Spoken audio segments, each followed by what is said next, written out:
the broadcast. Our next guest made headlines when he and his wife decided to spend a week in bed.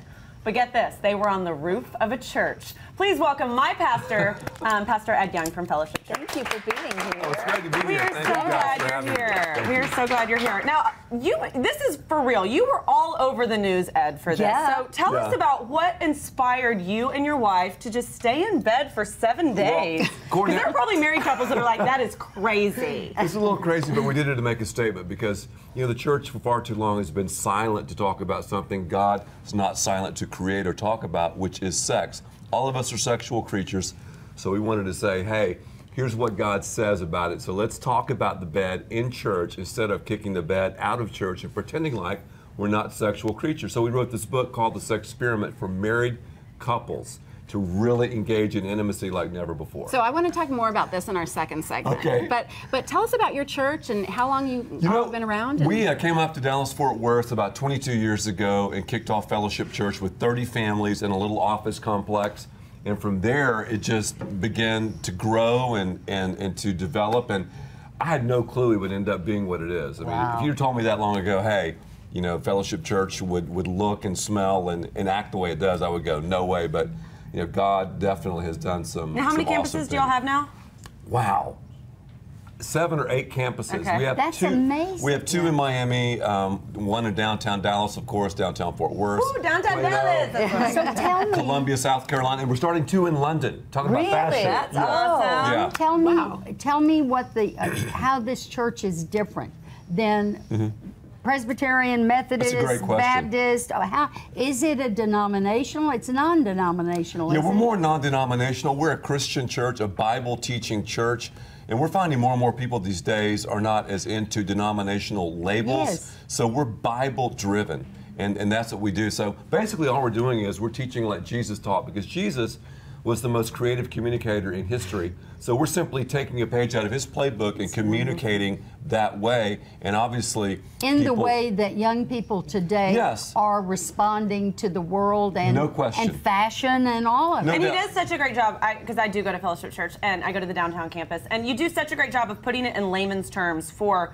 the audience, because the audience at the Fellowship downtown campus is Yes. very young. I mean, it's the same people that That's right. you see at North Park Mall, that you see in West Village, that you see out and about on town, and so it's nice that you put that for the modern day woman and the modern day man for us to understand. Well, you guys, I'm sorry. I wanted to ask you one thing, and I know we don't have a lot of time, because today it's the thing.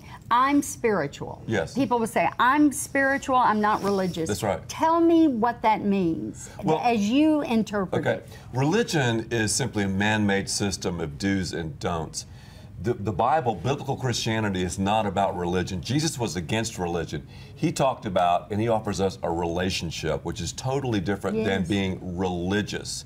So what I try to communicate is the fact that Christianity is God building a bridge to us. Religion would be man trying to build a bridge to God, which we never can because we're not holy. God's holy, and he's met us. And that's the story, too, of Good Friday and Easter. So I think it's great that people are spiritual, that people seek, but I also believe when people really seek God, that God will reveal himself to them, and they can concentrate on that relationship as opposed to trying to do this or I don't do that, Right. and it's kind But of a we're different still, dynamic. are we still hold to moral values? We still hold to that? No question, because it's like marriage. When I said I do to Lisa 30 years ago, my wife, which is your first never name. forget my 30 name. years ago? 30 years ago. Really? You know, I'm not forced to do the things I need to do in our love relationship.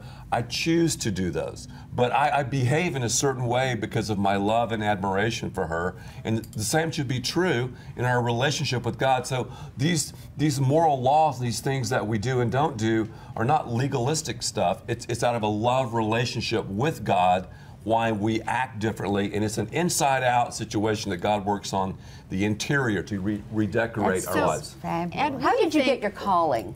Were you a young man? That's a great question. That's always interesting. You know, I grew up in a pastor's home, and my father always told me, Ed, if you can do anything else and enjoy it, do that. Don't be a pastor. He said, don't be a pastor. I was involved in athletics. I played basketball at Florida State. And while at Florida State, I was around so many people that never went to church.